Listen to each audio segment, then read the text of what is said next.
Dernière partie de cette quoi d'ailleurs, Jean-Luc, cette convention, cette réunion, cette émission qu'on vous propose autour des achats. Voilà. Dernière partie donc avec les CPO et puis avec Natacha Tréant, universitaire. Natacha, bonjour. Voilà, je vais commencer par vous présenter. Donc, maître de conférence Université de Grenoble. À côté de vous, Sylvie Robin-Renet. Bonjour Sylvie, du Crédit Agricole, donc CPO du Crédit Agricole. Christophe Jean pour Orange et puis Florence Béguet. Transdev, voilà. Alors, on va démarrer, on s'est déjà dit beaucoup de choses depuis le début de ces sessions, et donc j'ai envie de démarrer par un premier tour de table et une réponse rapide sur l'évolution la plus importante pour vous entre avant le choc et après le choc. Christophe?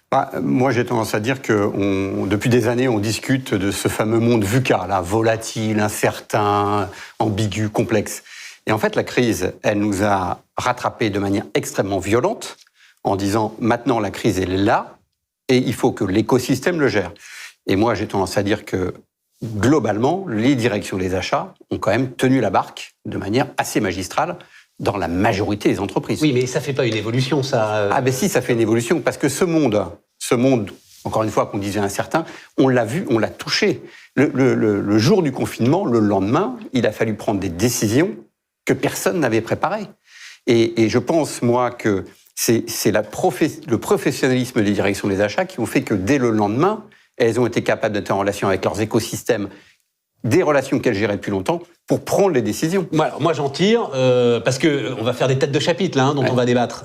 Ça veut dire aussi, ce monde VUCA, tu dis VUCA, challenger l'ensemble de ma chaîne de fournisseurs. Bien sûr. C'est ça, finalement, la priorité du lendemain pour toi aujourd'hui, et m'assurer qu'ils sont toujours en mesure de faire leur boulot. Certains... Parce que sans eux, moi, je peux pas faire. Que j'ai eu après la crise, si tant est qu'elle soit finie, m'ont dit, pour la première fois de ma vie, je n'ai pas dormi. Parce que mon entreprise de plusieurs milliers de personnes, je ne savais pas si elle existerait encore 2 semaines après. Parce qu'on en reparlera, mais le sujet de comment est constitué le capital de l'entreprise, de mon fournisseur, et est-ce que les actionnaire vont mettre au pot si l'entreprise ne résiste pas, il n'était pas sûr, Les fonds. Non, mais alors ça veut dire... Attends, parce qu'on va faire un tour de table, mais ça veut, juste cette question-là, c'est-à-dire que toi, acheteur aujourd'hui, Christophe Jean, tu vas t'intéresser au capital, aux actionnaires. Exactement. Et ça, je vais le faire. Et ça, je ne l'avais pas vu avant. Florence? Moi, je dirais qu'on a été jugé pendant la crise sur notre capacité à être réactif et à apporter des réponses au business pour pouvoir garantir la continuité des exploitations. Et qu'aujourd'hui, on attend de nous qu'on participe à la résilience de nos entreprises. Et je crois que ça, c'est définitivement un atout pour nous positionner et accélérer le positionnement de notre fonction au sein de l'entreprise. Donc, même chose que Christophe, en fait. Non, mais ça m'intéresse. Je rejoins Christophe. C'est ça. Je rejoins Christophe. Non, parce que, alors, je vais évidemment donner la parole à Sylvie et à Natacha, mais pour l'instant, dans vos 2 réponses, on est un tout petit peu loin de l'ensemble des injonctions qui vont peser sur votre activité en termes de développement durable, relocalisation, biosourcing, enfin bref. Sylvie? Je crois que le rôle de l'acheteur a beaucoup évolué et c'est tant mieux. C'est-à-dire qu'on est sorti du côté caricatural que pouvait avoir la position d'acheteur dans une entreprise. Je dirais qu'avant le Covid, on était un petit peu des metteurs en scène de décisions ou de scénarios choisis par d'autres. Et qu'aujourd'hui, nous avons gagné nos galons pour participer au scénario et à la réalisation du film. Donc, on va dire le spectre, l'impact des acheteurs s'est énormément élargi à la fois dans nos entreprises et auprès de nos fournisseurs, parce qu'on était là quand ils ont eu besoin de nous. Et ça, tu l'as gagné quand tu as passé la commande, tout le monde pouvait passer la commande. Quand sont arrivés les 38 millions de masques dont tu avais besoin par exemple, mais aussi quand on a dit à toutes les entités, le 15 mars, vous jouez pas aux imbéciles, il va y avoir des PME en difficulté, vous payez toutes les prestations faites ou pas faites à fin mars. Et on veut que les délais de paiement baissent parce que ces boîtes-là, c'est ce qu'a dit Christophe, elles avaient des hypothèses sur leur avenir qui étaient vraiment très fragiles. Donc, il fallait absolument... Et ça, ce rôle des achats, c'est un nouveau rôle. Donc, oui, on a élargi notre spectre. Natacha. Alors, 3 points clés. La crise, elle a mis en évidence les lacunes de la sécurisation de nos supply chains. J'avais dit Natacha. Alors, si j'ai le droit d'en prendre qu'un seul. Ils sont incroyables quand même. Alors, si j'ai le droit d'en prendre qu'un seul, je vais vraiment prendre ma casquette d'universitaire et prendre du recul. Ouais, bien sûr. Donc, par rapport à ça, pour moi, il y a vraiment quelque chose qui m'a énormément marqué et qui est passé plutôt sous silence pendant cette crise. C'est le fait que l'Europe a été très assertive vis-à-vis de la Chine. Et notamment, après un certain nombre de débats juridiques, elle a refusé le statut d'économie de marché à la Chine. Ce qui veut dire qu'en fait, dorénavant, l'Europe peut continuer non seulement à limiter les importations, mais à mettre des droits de douane à des importations directes et indirectes. Mais surtout, ce que ça met en évidence, c'est ça qui m'intéresse. Ce que ça met en évidence, c'est que cette crise, qui, ne l'oublions pas, a débuté en Chine, elle met en exergue des tensions géopolitiques majeures au niveau mondial et qui vont transformer pas simplement l'ensemble du business et automatiquement les relations clients-fournisseurs. Et pour moi, ça va énormément nous impacter. On en a un qui les vit en direct, Natacha. Voilà. Je pense honnêtement qu'ils les vivent tous en direct. On en a un qui les vit en direct. On peut commencer par là, finalement, et prenons de la hauteur, et puis ensuite on retournera. Mais c'est vrai que... Alors, d'ailleurs, dans ce que vous dites, Natacha, il se trouve, ce qui est peut-être un des premiers fournisseurs du monde, Foxconn.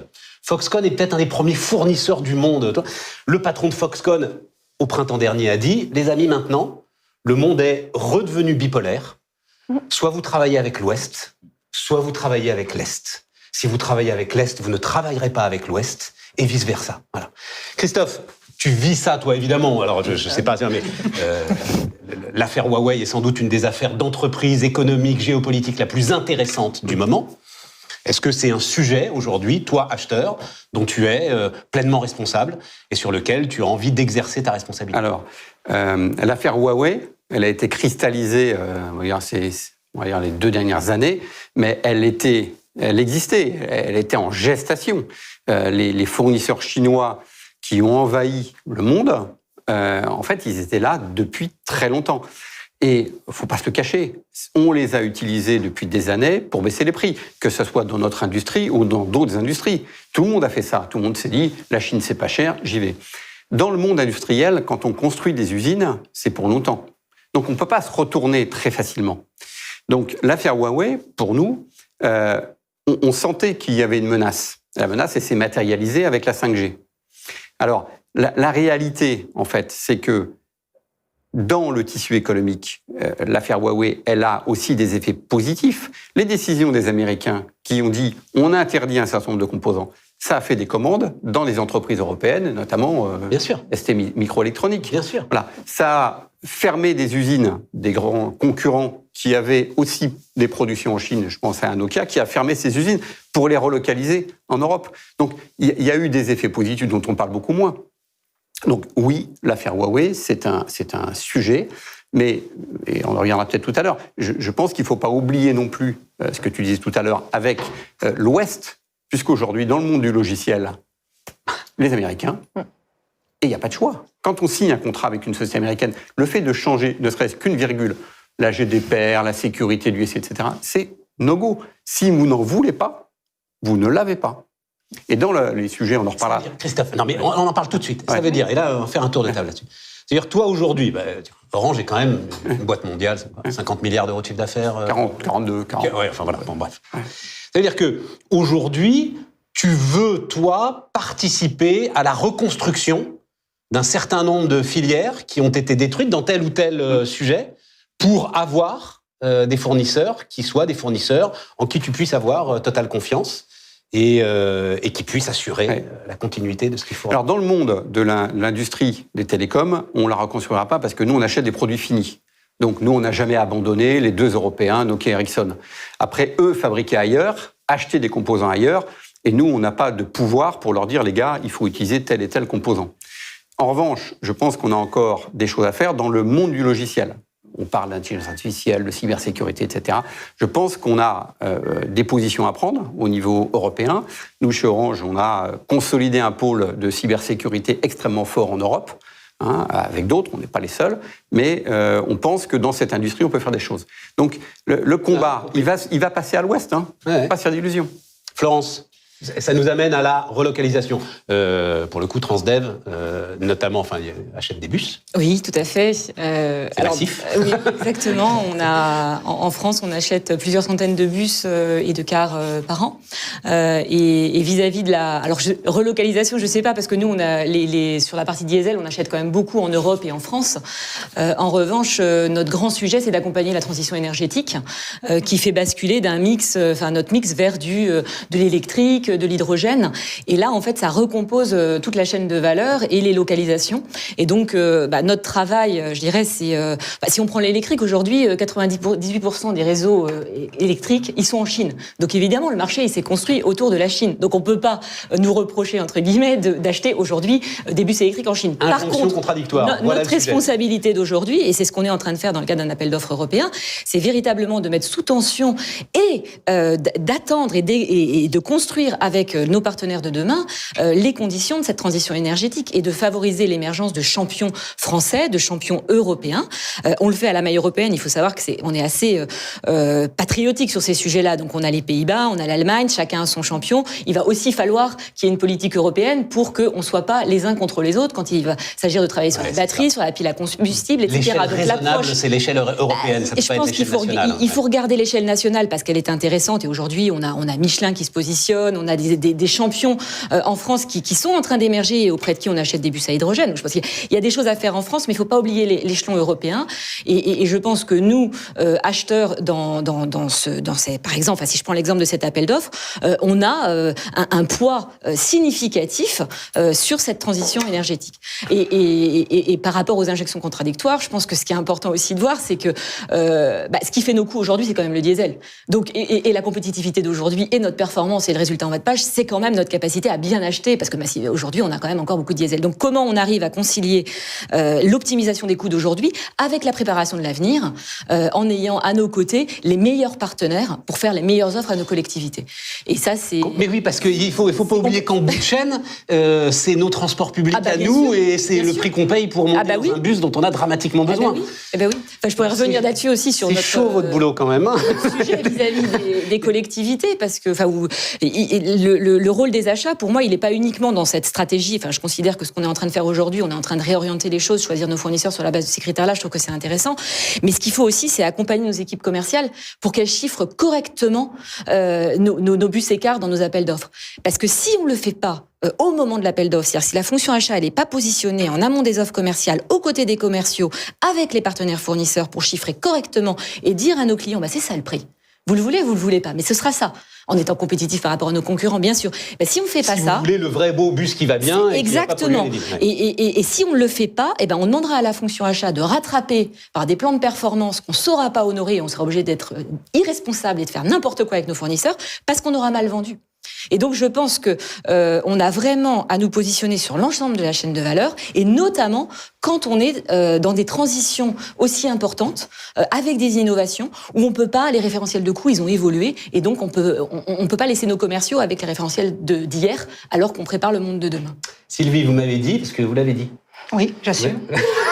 Vous savez déjà, c'est bidon. La relocalisation, c'est bidon, vous m'avez dit. La relocalisation, on a tellement mal à le dire d'ailleurs. Non, parlons plus. Le mot tout seul, c'est vrai qu'il est bidon. Parce que de toute façon, on ne relocalise pas pour se faire plaisir. Si on relocalise, c'est parce qu'on a un objectif. Donc, chaque entreprise aujourd'hui doit se dire quels sont mes objectifs. Bon, moi, je peux parler pour notre groupe. Nous, on a 3 sortes d'objectifs quand on relocalise. Soit, et c'est un peu l'exemple que vous a donné Christophe, le problème de la dépendance à la Chine, il existe, mais le problème de la dépendance aux États-Unis, il est au moins aussi important. Et moi, ça m'intéresse pas d'essayer de forcer un fournisseur à produire un logiciel qu'on achète aux États-Unis aujourd'hui. Je préfère qu'il travaille sur les besoins de demain. Donc là, c'est une cible de relocalisation par l'innovation. Quelquefois, on relocalise par l'image. Par exemple, quand on décide de se lancer dans un PPA, donc acheter en gros, construire une ferme photovoltaïque. Bon. L'idée, c'est de dire, on va consommer de l'électricité française, produite en France. Pourquoi on le fait? Parce qu'en termes d'image, on trouve que c'est plus bénéfique pour notre groupe que de dire, coucou, j'achète 100% d'énergie verte à un gros distributeur, et quand on nous dit où est-ce qu'elle est produite, on répond, j'en ai aucune idée. Ben oui. Bon, ça c'est l'image. Et puis le troisième vecteur... Je ne savais pas que vous faisiez ça. Ben bien sûr que si, on se lance, et du reste... Je discute beaucoup avec Christophe parce qu'on a peut-être des projets à travailler ensemble sur ce sujet. Et puis, il y a une troisième façon de relocaliser, c'est la productivité. La productivité, il existe encore des gisements de productivité, sachant qu'il y a un truc auquel je voudrais absolument tordre le cou. La partie financière dans un appel d'offres d'acheteurs ne représente qu'un tiers du poids de la décision. Et donc, quand, par exemple, nous, on a décidé de relocaliser nos achats de mobilier, pour vous donner une idée, on achète quand même pour 36 millions. C'est quand même pas... on est un des gros appels d'offres tous les 3 ans sur le mobilier. Et bien sûr, le mobilier de bureau, on a tout réinternalisé. Je suis d'accord là aussi avec Florence, pas seulement en France. Par exemple, tous nos sièges viennent de France. Par contre, le mobilier, on a trouvé un fournisseur basque-espagnol. Vous voyez, on est allé très très loin. Mais au moins, on sait d'où ça vient, on sait pourquoi on paye le prix et on sait ce que l'on a. Donc là, oui, il y a un motif. Mais quand on me dit, est-ce que vous allez relocaliser ? Je dis, non, ça ne veut rien dire en tant que tel. Jean-Luc ? Bon, on est vraiment sur cette notion de territoire. Et je crois qu'à un moment donné, le mot de souveraineté me gênait un petit peu. Et on a été interpellé par une délégation sénatoriale, par exemple, qui voulait parler de souveraineté avec nous. Une des problématiques de ça, c'est quoi ? On parle de souveraineté française et aujourd'hui, on a des entreprises. On voit bien qu'il y a la place de l'Europe.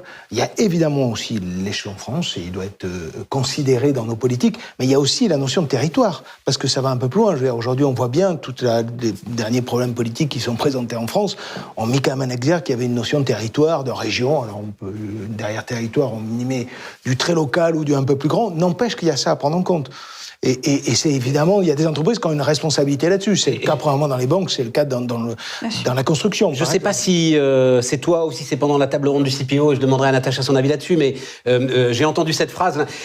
On ne peut aussi investir que sur des filières dont on sait qu'elles ont une chance raisonnable derrière de se développer et d'une certaine manière de se passer de vous ensuite. C'est-à-dire, il ne faut pas non plus se mettre à investir sur des fournisseurs qui deviendront totalement dépendants.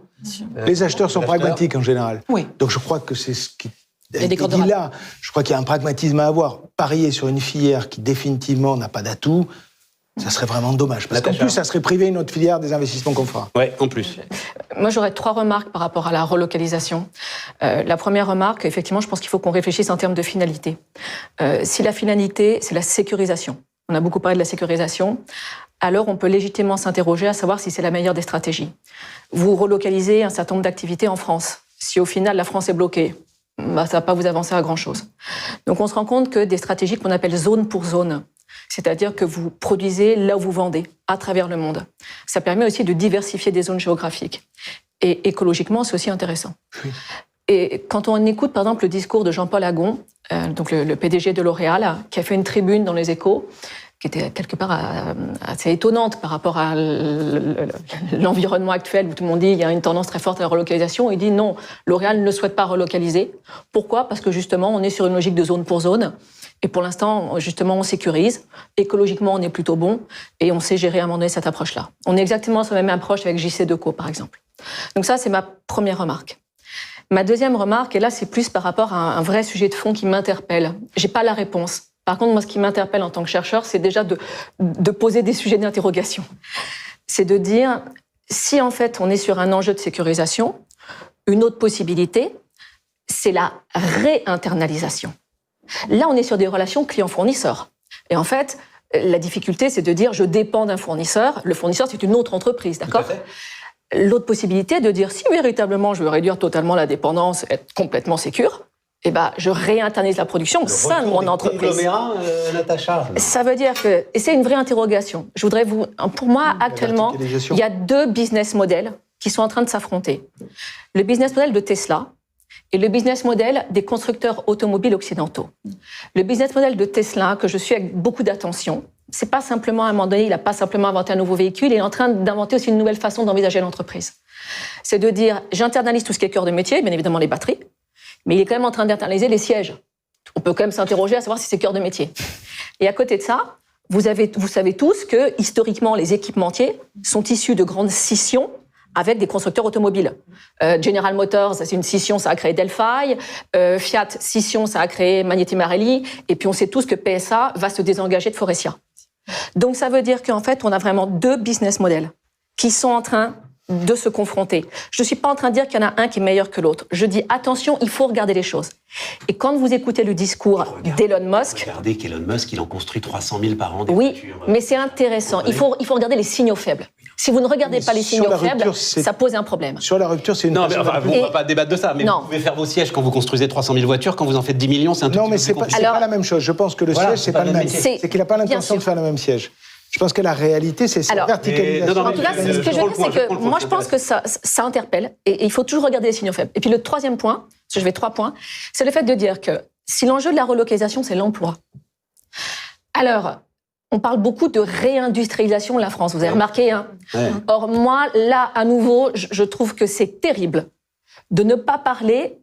Les emplois en France, 76% des emplois en France sont dans les services. Or, aujourd'hui, qu'est-ce qu'on est en train de délocaliser massivement? Les services.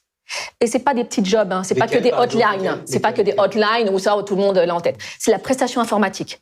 C'est la prestation juridique. C'est la prestation de comptabilité. Pourquoi? C'est pas sensible aux droits de douane, c'est pas sensible aux droits de transport. Si vous voulez des chiffres là-dessus, Agricole, vous faites de la délocalisation massive de... Non, parce que nous, on est plutôt dans une politique de réinternalisation. C'est-à-dire le premier... Pardon, Natacha, je vous laisse continuer. Juste, vous avez une étude qui est très bien faite par un de mes collègues de l'Université Paris-Dauphine qui s'appelle Helmut Mood et qui justement donne des chiffres précis sur cette délocalisation massive par rapport aux services. Donc, si l'enjeu, c'est à un moment donné l'emploi, moi je dis qu'il faut qu'on préserve ça en France. C'est une réalité, Natacha, parce que dans l'étude qu'on avait lancée avec PwC, la notion de service est sortie. On s'est d'abord penché sur l'industrie, on avait travaillé sur des filières électroniques, sur la filière industrielle, et il nous a semblé à un moment donné que sortait là-dessus, et le groupe est parti, quoi, parce qu'effectivement, on s'était passé un peu en dessous du radar parce qu'on réfléchissait industrie. Bien sûr. Oui, mais comme vous l'avez dit, Jean-Luc, vous réfléchissez aussi industrie. Il y a aménagement du territoire. Natacha a parfaitement raison, hein, mais l'industrie, l'aménagement du territoire, ça reste intimement lié. Tout à fait. Voilà, vous avez tout à fait. Et ça soulève juste une chose. J'ai assisté à un comité de direction au sein d'un grand groupe que je ne nommerai pas, sur un choix très important par rapport à des enjeux, notamment d'achat de prestations informatiques. D'accord ? Et au final, il y a une partie du sourcing qui est partie en Inde. Et pas du tout pour une problématique de coût. Pas du tout. C'est parce qu'aujourd'hui, quand on regarde à nouveau les signaux faibles, on se dit qu'il va y avoir une pénurie de talents, notamment en France, par rapport à des gens qui sont capables de faire le métier de prestation informatique. On a des gros soucis par rapport à des manques de talent dans ce domaine-là. Et alors les acheteurs, ils font quoi de tout ce que vous venez de dire, Natacha? Et donc, ça nous amène à réfléchir différemment, ça nous amène à se poser d'autres questions. Et c'est ça qui m'intéresse. Et moi, je suis là à un moment donné pour être capable, pour montrer qu'à un moment donné, il y a des façons différentes d'envisager les choses. Et qu'il faut être capable de réfléchir différemment. Et ça nous amène sur la thématique de formation. Je suis comme universitaire, je forme des gens. La formation, pour l'avenir, demain, être capable d'aller former des jeunes sur les métiers de demain, c'est essentiel. Mais, et d'ailleurs, c'est une des grandes causes aussi dont on ne parle pas de la désindustrialisation, c'est que plus personne voulait aller dans les usines quand même à un moment. On parle protection de l'écosystème, de ce qui s'est passé, on va dire délai de paiement, mais beaucoup plus élargi. Christophe, d'un mot, racontez, enfin je pense que vous l'avez tous plus ou moins fait, Sylvie nous en disait un mot, mais vous vous réunissiez, c'était quoi? Avec le directeur financier d'Orange? Oui, exactement. 2 fois par semaine, 2 fois pratiquement. par semaine, au début, oui, effectivement. Pour lâcher les millions, voilà, à droite à gauche. Voilà, le sujet, c'est qui avait autorité dans l'entreprise pour lâcher des dizaines de millions. Des dizaines de millions. Des dizaines de millions. Et avec le directeur financier du groupe, puisqu'évidemment, chaque directeur d'entité lui disait « Mais moi, mon compte de résultat, je veux le maintenir. » Donc le seul qui pouvait, c'était lui. Alors nous, la chance qu'on a eue, c'est que notre directeur financier, en fait, c'est l'ancien directeur général du Trésor, et il a vécu la crise de 2008. Et il nous a dit « J'ai vécu la crise de 2008, et c'était difficile, mais celle-là, elle est beaucoup plus importante. » Et effectivement, le rôle des contrôleurs de gestion, c'était de dire « Non, attendez, compte de résultats, etc. » Et il leur a dit « Les gars, si on ne prend pas des décisions et si on ne lâche pas un peu d'argent, alors le remède sera pire que le mal. Ouais. » Donc on a effectivement ce qu'on a dit, on a payé les factures au comptant. Ouais. On a fait des avances de trésorerie et effectivement, On discutait avec Stéphane, le directeur financier m'a dit est-ce que je vais le revoir, mon pognon? Parce que c'était ça son sujet. Quand on mais oui, et toi, tu répondais pas. Alors, je compte chaque fin de mois, et je décrémente le compteur. Pour l'instant, il revient. Ça se passe bien. Ça se passe bien. Voilà. Mais bon, je serre les fesses quand même, parce que. Et donc, je dirais, c'est presque ma place qui est en jeu. Donc, je les surveille. Le côté positif, quand même, c'est que après la crise, après le plus fort de la crise, après on a fait un peu de débrief avec les directeurs généraux des entreprises qu'on a aidées, et ils nous ont dit, ce qui a été super quand même, c'est que vous avez été notre grand frère. C'est-à-dire qu'à partir du moment où vous avez lâché, alors dans notre industrie, les autres ont suivi. Alors que spontanément, ils n'étaient pas prêts à le faire. Ouais. Et alors, nous, ces gens-là sont au sein d'une fédération qui s'appelle Infranum. Et les adhérents ont dit, bah oui, Orange le fait, on y va, quoi. Alors, certains y allaient un peu à reculons, certains n'y sont pas allés, mais c'est la minorité. Et franchement, ils nous ont remercié d'avoir donné le tempo. Voilà. Donc, je pense que ça a plus que légitimé les achats. Le sujet, c'est un sujet de crédibilité. Ouais, tout à fait. Quand moi, je vais au front dans une réunion avec un directeur financier en disant « j'ai besoin de tant de dizaines de millions », et que les gens disent « ah mais attends, comment t'as calculé, etc. » Je dis « attendez, moi j'ai fait une règle de 3 basique. » Voilà. Et ils disent « ah mais il nous faut 48 heures pour vérifier la règle de 3. » Je m'étais trompé à 10%. Au fond, voilà, c'était pas le sujet. Voilà. Donc voilà, moi je pense que très bien. Il fallait agir vite. Et dans les crises, j'ai toujours dit, il faut prendre des... Et ça, il en restera quelque chose Alors, ce qu'il en restera pour moi, c'est la crédibilité de la fonction achat. Ouais. Oui, on parlait je pense qu'on n'avait pas tous besoin d'être plus crédibles, mais on a récupéré une crédibilité extrêmement forte de la part des directions générales. On pourrait parler des masques, voilà, mais... Florence moi, je dirais aussi qu'il a fallu faire de la pédagogie auprès des directeurs, en ce qui me concerne, directeurs de région. On est une entreprise qui est relativement décentralisée. Et en fait, effectivement, il ne s'agissait pas uniquement... Moi, j'avais tout à fait à mes côtés la direction générale, le DAF.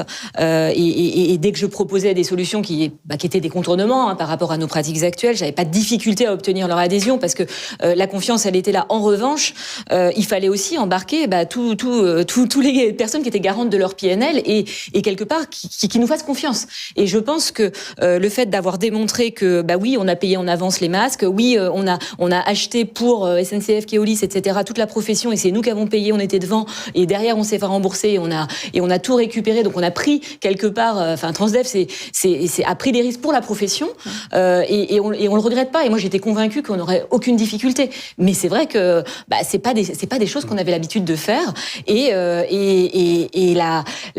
Moi je suis dans un contexte où la crédibilité vis-à-vis de la fonction achat, elle est à gagner. Enfin on a encore, c'est jamais fini, mais je dirais que il y avait il y a des marches encore à parcourir et que là on a franchi. Vous êtes nouvelle dans l'entreprise, on peut le dire d'un mot. Vous n'y êtes pas depuis. Oui, exactement. Voilà, c'est ça. Pas nouvelle dans la fonction. Non, pas nouvelle dans la fonction. Non, mais justement, on peut le dire d'un mot, mais on discutait et vous avez été dans l'industrie automobile avant. Et vous dites avec des pratiques qui ont été des pratiques de l'industrie automobile à une certaine époque. Vous avez eu cette phrase, vous avez dit à un moment, on paye 3 fois ce qu'on gagne pendant des années. C'est-à-dire, à un moment, en fait, on détruit la machine qui nous fournit et ça nous coûte en fait encore plus cher. Alors, je vais pas dire du mal de ceux qui m'ont formé parce que j'étais dans une très bonne école, j'étais une constructeur automobile et c'est là que j'ai appris mon métier d'acheteur que j'adore. Mais effectivement, moi, c'est ce que je vous partageais. J'ai été très marquée à titre personnel par 2010.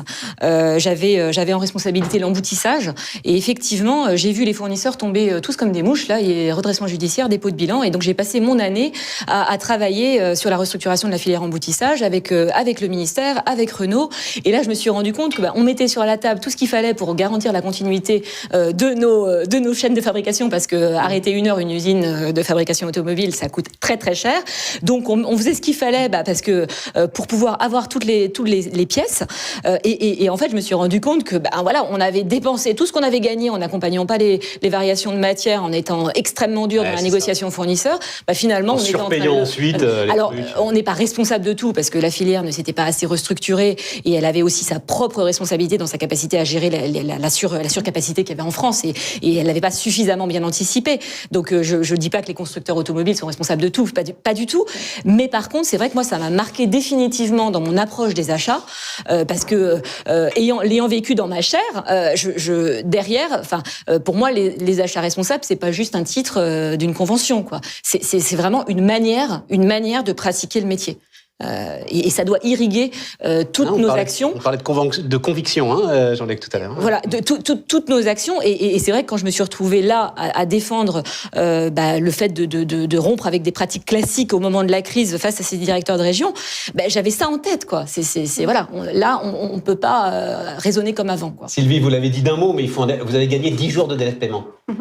Alors nous, le Ce qui est quand même, je parle sous votre contrôle, c'est considérable. Ah oui. Oui. Il faut avoir des process très fiables. C'est considérable. Maintenant, il faut arriver à les conserver. Voilà, c'est ça. Ça va être là l'enjeu. Voilà le sujet. Ce qui est vrai, c'est qu'au moment de la crise, donc comité de crise, nous, groupe décentralisé, donc on prend les DG de toutes les entités, un comité par semaine. Et le rôle des achats, c'est d'essayer de proposer des solutions qui soient communes à toutes les entités, sur le matériel sanitaire, sur l'accompagnement des fournisseurs en difficulté, sur les paiements. Pendant la crise, toute proposition était bienvenue. Oui. Donc, je dois dire qu'ils ont été très, très réceptifs, très positifs. Et on a pu faire ce qu'on pensait devoir faire. Maintenant, il faut arriver à les garder sous tension. Bon, je ne souhaite pas une seconde crise, loin de là. Par contre, il faut garder ces bonnes pratiques qui ont été instaurées pendant la crise. Et c'est là que notre vocation a changé, elle est importante. Et c'est là que, par exemple, je vais vous donner un exemple. On s'est rendu compte qu'en connaissance fournisseur, avec cette crise, c'était insuffisant. Et pourtant, réglementairement, on fait tout ce qu'il faut. Sapin 2, vigilance, OFAC, on a tout. Mais on s'est rendu compte qu'on avait encore des faiblesses. Parce qu'aujourd'hui, je vous prends un exemple, j'étudie aujourd'hui la santé financière d'un fournisseur avant de lui passer une commande. Ça date d'il y a 2 ans. Je vais chercher une note. Au mieux, elle date de fin 2019. Avec tout ce qui s'est passé, qu'est-ce que ça veut dire ? Ça peut changer. Exactement. Donc aujourd'hui, on s'est aperçu que les achats avaient un rôle dans la sécurisation de tous les approvisionnements qui était très, très important. Et du coup, les métiers nous écoutent beaucoup plus sur cette partie-là. Quand je dis aujourd'hui que les fournisseurs de restauration d'entreprise, il faut qu'on prépare avec eux. Alors, 2020, on a participé à leur coût parce que sinon, de toute façon, ils auraient tous mis la clé sous la porte. Mais il faut qu'on prépare 2021 et 2022 parce que s'il y a une extension du télétravail, mais ça va nous mettre plein de fournisseurs en difficulté. Et ça, il faut qu'on l'anticipe. Et ça, c'est le rôle des achats. Ça va être un énorme boulot pour les achats, le télétravail. Et c'est là que je suis. C'est pour ça que je dis qu'on n'est plus seulement des metteurs en scène, mais aussi on fait partie des scénaristes et des réalisateurs. Parce que ce travail d'anticipation, nous, on peut le voir avec un peu de recul. Et donc, on peut amener aux métiers, tous les métiers opérationnels, on peut leur dire, attention, là, danger. Et là, maintenant, on est un peu mieux. Mais vous allez faire, Sylvie, vous allez faire comme ça, c'est voir vos fournisseurs, mais voir les actionnaires de vos fournisseurs et la santé des actionnaires de vos fournisseurs, savoir s'ils sont capables de renforcer et d'investir pour demain. Et d'investir. Sans faire de l'humour, je dois déjà connaître leur nationalité, leur date de naissance et à peu près tout leur pédigré pour le KYS. Ah oui, c'est vrai, parce que vous êtes bon. Donc voilà, donc déjà, on est obligé. Mais au demeurant, les changements d'actionnariat, c'est aujourd'hui, il n'y a rien de moins transparent qu'un fonds d'investissement. Si je prends la liste de mes fournisseurs qui appartiennent à des fonds d'investissement, on a une grande fragilité. Et là, notre job à nous, c'est dire au métier, attention, il faut qu'on fasse attention parce que, alors je vous ai pris les RIE parce qu'on vient de négocier, de revoir avec eux comment les accompagner parce que c'est pas avec des RIE qui étaient remplis, donc des restaurations d'entreprise qui étaient à 5%. Ils ont des charges fixes, il a fallu les accompagner. Maintenant, moi, ce que j'attends, c'est les négociations des CSE et donc des RH, sur tout ce qui est évolution de l'organisation du travail dans l'entreprise, parce que derrière, il faudra que je prenne la liste de tous les fournisseurs impactés et qu'on anticipe sur ces transformations. Et c'est là que notre boulot... On n'est plus que des négociateurs, on n'est pas que des négociateurs bébêtes et des gens qui font des contrats. Natacha, sur ce sujet de protection de l'écosystème, essayer de raccourcir les délais de paiement, éternel problème. Juste une remarque, je trouve que ce que vient de dire Sylvie, on est typiquement sur cette nouvelle responsabilité des achats. Ouais, tout à fait. Et donc ça, je trouve que c'est admirable. Et honnêtement, quand j'ai beaucoup échangé avec beaucoup de CPO pendant cette crise, on est vraiment comme sur une grande majorité qui ont pris conscience de ces enjeux-là et qui ont vraiment soutenu l'écosystème. Donc sur les délais de paiement, juste une petite remarque rapidement, c'est par contre la fonction achat n'utilise pas encore suffisamment la facturage inversé. Je pense qu'il faut plus l'utiliser. Et puis, si je me rends compte qu'elle n'est pas non plus au courant, qu'à partir du 1er septembre, là, les sociétés d'affacturage, avec une garantie de l'État à hauteur de 20 milliards d'euros, ont proposé que dorénavant, en fait, l'avance ne se fera plus en fait par rapport à la facture, mais par rapport à la commande ferme. Donc, à nouveau, on est sur une dynamique où on va encore plus pouvoir soutenir l'ensemble de l'écosystème. Donc, c'est juste ça. Et je trouve que c'est très bien. C'est vrai, on remonte en amont. Voilà, oui, exactement. Très clair. Donc, un mot là-dessus, Jean-Luc, sur ce chapitre-là? Enfin, sur toute cette partie-là, moi, juste un mot, c'est qu'on a aussi eu le fruit de l'investissement qu'on a fait sur la digitalisation de notre métier. Les achats ont été quand même très modernistes ces dernières années. Ils ont travaillé avec les directions financières, avec les directions d'entreprise, avec les opérationnels pour digitaliser le process. Et ça, on le gagne, quoi. Voilà. Et c'est évident que si on a su affronter cette première partie de crise, si on a des chances encore de revenir, c'est aussi grâce à ça. Ça, c'est un investissement qui a pesé. Et sans doute aussi, vous allez gagner du temps avec l'ensemble des fournisseurs qui, eux, ne sont pas encore digitalisés et qui ont compris que là, mais c'est un choix. On parlait il fallait l'être très vite, quoi. Ça a accéléré. Ça, c'est une rupture. Plus personne n'a de doute, là. Et là, on va avoir... C'est toujours des problèmes complexes, on le disait tout à l'heure, mais aujourd'hui, la capacité d'un fournisseur à nous accompagner dans cette transition numérique, à nous accompagner sur le bas carbone, elle est par exemple essentielle. Oui. Et il y en a qui n'y arriveront pas. On a des choix à faire. Les achats, ça restera une fonction pragmatique, ça restera une fonction qui peut être vécue comme une fonction dure, oui, parce qu'elle fait des choix. Et le pire pour nous, ça serait justement de ne pas prendre nos responsabilités, de ne pas faire des choix. Mais c'est important de le voir comme ça. C'est pas juste de conduire des process, c'est aussi de choisir. Christophe, un mot? Oui, je voulais juste dire, ensemble. pour rebondir sur le digital, la magie du digital, c'est que c'est irréversible. Oui. C'est-à-dire qu'une fois qu'on l'a mis en place, on ne revient jamais en arrière. Ouais. Et ça, quand on dit, mais qu'est-ce que nous a appris la crise? On a tous digitalisé, signature électronique mise un peu à l'arrache, etc. Robots, sites web permettant aux fournisseurs de voir où est sa facture. Nous, on a vu les fournisseurs sur notre site, mais ça a monté une vitesse vertigineuse. Mais une fois qu'ils y sont, c'est fini, ça ne redescendra pas. Et le paradoxe, c'est que ça nous rapproche de nos clients, et ça nous rapproche de nos fournisseurs.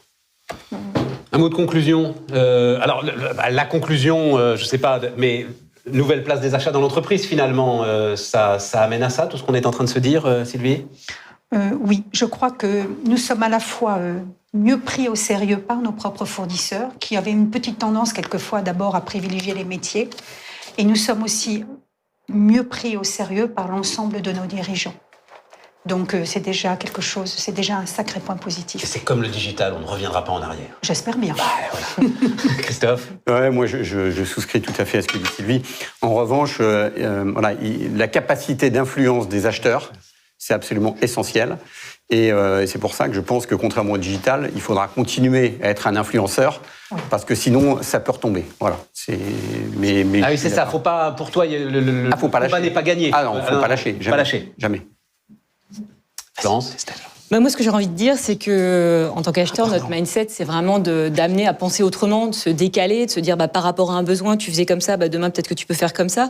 Et là, on parle beaucoup de penser demain. Et je pense qu'on a aussi cette valeur à diffuser et être contagieux dans l'entreprise pour inviter à penser autrement. Voilà, je crois qu'on peut aussi se dire ça. Mais tout ce qu'on a traversé ensemble collectivement va rendre la tâche peut-être plus facile. Il sera sans doute plus simple de convaincre que ça ne l'était. Il faut transformer l'essai, voilà. Il faut transformer, mais il reste à transformer. Natacha? 200% d'accord avec ce que dit Florence. Il y a vraiment une nécessité il faut que la fonction achat, elle soit capable d'impulser cette façon de penser différemment les relations clients-fournisseurs, penser différemment l'innovation, penser différemment la RSE. On n'a pas eu le temps d'en parler, mais c'est essentiel. On a vraiment un rôle essentiel par rapport à la RSE. Et surtout, je pense que sa reconnaissance sera uniquement ponctuelle. Si jamais la fonction achat ne s'inscrit pas dans une vraie réflexion sur la transformation des business models de l'entreprise. En fait, la crise Covid, à nouveau, c'est un catalyseur par rapport à la nécessité pour toutes les entreprises de transformer leur business model. Et si on n'est pas capable de prouver que oui, on peut contribuer à ça, notre reconnaissance, ça va être ponctuelle. Donc pour moi, c'est ça l'enjeu. Et en guise de conclusion, je vais me permettre de citer Albert Einstein qui nous dit « Nous ne pouvons résoudre les problèmes en ayant recours à la même façon de penser qui les a créés. » Et pour moi, c'est vraiment l'enjeu de la fonction achat. Penser différemment. Et quand je vois les jeunes aujourd'hui et les moins jeunes qui arrivent dans la fonction achat, moi je vois des gens passionnants et qui sont prêts à réfléchir différemment. Donc, Merci Natacha, merci Sylvie, merci Florence, merci Christophe. Mot de conclusion, de la conclusion avec Nathalie Leroy, la déléguée générale du Conseil national des achats. Oui. Nathalie, la suite du programme. Donc la suite du programme, juste voilà, un grand merci aussi à tous les intervenants. Et je retiendrai la formule de Sylvie qui m'a beaucoup plu. Voilà, nous ne sommes plus seulement des metteurs en scène, mais nous sommes aussi des scénaristes et des réalisateurs. Je trouvais que ça résumait tout à fait. Beau comme Oui, de c'est l'encre. beau, oui. Je trouvais que ça résumait tout à fait bien notre nouvelle responsabilité. Donc effectivement, la prochaine étape, ce seront les universités donc des achats qui auront lieu en présentiel le 7 décembre prochain. Ah, en présentiel, si le temps le permet. Hein. Oui, si le temps le permet. Voilà. En tout cas, on fait tout. Toute l'équipe projet, en tout cas, travaille et toutes les mesures sanitaires seront prises effectivement pour que vous veniez et que voilà, ce soit une très belle manifestation comme les années précédentes. Donc cette année, la thématique a été retenue, c'est la raison d'être. La raison d'être, donc en lien avec la loi Pacte. Qu'est-ce qu'elle dit cette loi Pacte? C'est qu'en fait, les entreprises doivent redéfinir leur raison d'être et en tout cas renforcer la prise en compte des enjeux sociaux et environnementaux liés à leurs activités. Donc on est complètement, j'irais, dans l'actualité. Tout à fait. Donc voilà, très belle thématique. Nous avons déjà donc des CEO, des intervenants de grande qualité qui sont programmés. Nos partenaires nous suivent. Nous avons déjà une trentaine d'ateliers de programmés donc pour l'après-midi. Et lors de la soirée, nous fêterons les 10 ans de la charte Relations fournisseurs responsables, puisque nous sommes co-créateurs de cette charte avec la médiation. Voilà, merci. Merci à tous. Et puis donc, on se retrouve, vous redonnez la date Le 7 décembre, le 7 décembre. au Palais des Congrès des Styles-les-Moulineaux. Merci à tous. Merci pour votre attention. Merci.